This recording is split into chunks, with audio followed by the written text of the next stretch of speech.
बाद जब अरुण को उठाकर ले गए, उनकी बीवी के सामने उनको इस तरह से पीटा गया। उनके भाई उनसे मिले 2 बजे रात को, वो कह रहे हैं कि जब मिले तो ठीक लग रहे थे। उसके बाद उनको 2:30 बजे बताया गया कि उनकी मौत हो गई। पोस्टमार्टम में परिवार का एक भी सदस्य मौजूद नहीं था। पोस्टमार्टम की रिपोर्ट परिवार को नहीं दी गई है।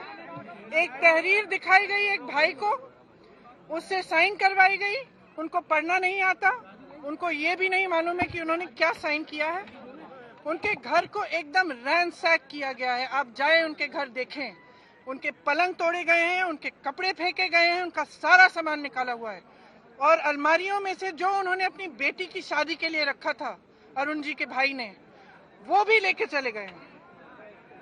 तो ये किस तरह का देश बना रहे हैं हम? किस तरह का देश बना रहे हैं? क्या किसी के लिए न्याय नहीं है? न्याय सिर्फ मंत्रियों के लिए है जिनके बेटे अपराध करते हैं, वो कुछ भी कर सकते हैं। यहाँ पे गरीब परिवार के साथ इतना अत्याचार हो रहा है, और हम सब चुप रहे हैं। सरकार चुप क्यों है? आपको मालूम है क्या कहा मुझे? कि हमें 10 लाख पकड़ा के ये सोचते हैं कि हम चुप हो जाएंगे। हमें न्याय चाहिए।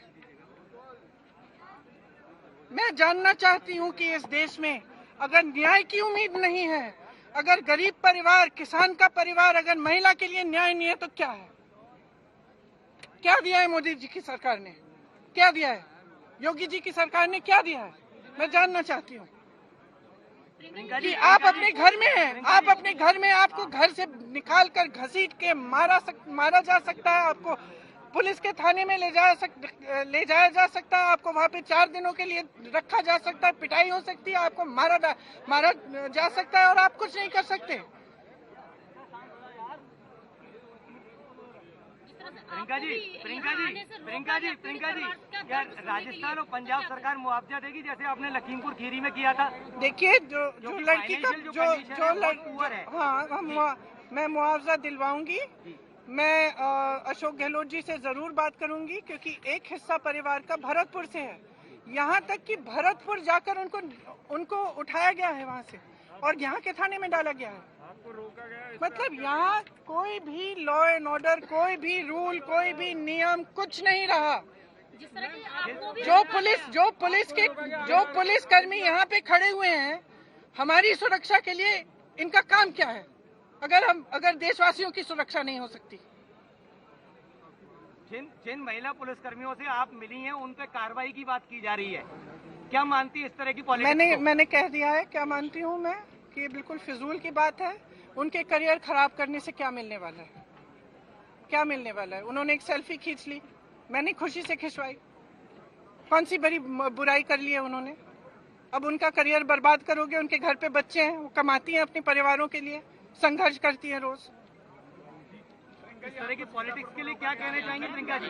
मैं जो मैंने आज सुना है और जो मैंने आज देखा है, मैं यकीन ही नहीं कर सकती कि ये आजाद भारत में इस तरह से किसी के साथ हो रहा है, और एक पूरे समाज को प्रताड़ित किया जा रहा है। क्या मतलब हुई कि आपने किस तरह के हालात देख रही हैं? उत्तर प्रदेश में वर्तमान में किस तरह के हालात देख रही हैं आप? यूपी में क्या हालात देख रही हैं? रुक जाओ यार। 2 सालों से मैं यहाँ काम कर रही हूँ, एक के बाद एक मैंने यही देखा है कि न्याय का कोई नामो निशान नहीं है। गरीबों के लिए, किसानों के लिए, दलितों के लिए, महिलाओं के लिए कोई खड़ा नहीं हो रहा है इनके लिए। सब बातें हैं, सब बड़ी बड़ी बातें हैं, सब बड़ी बड़ी घोषणाएं। हवाई अड्डा का इनॉग्रेशन का क्या फायदा है अगर आपके घर में आप सुरक्षित नहीं हो? आपके घर से निकाल के आपको घसीटा जाता है, आपको मारा पीटा जाता है। तो बार बार मैं यही देख रही हूँ, एकदम भयावह स्थिति है, और उत्तर प्रदेश का जो लॉ एंड ऑर्डर का सिचुएशन है वो हाथ से बाहर है।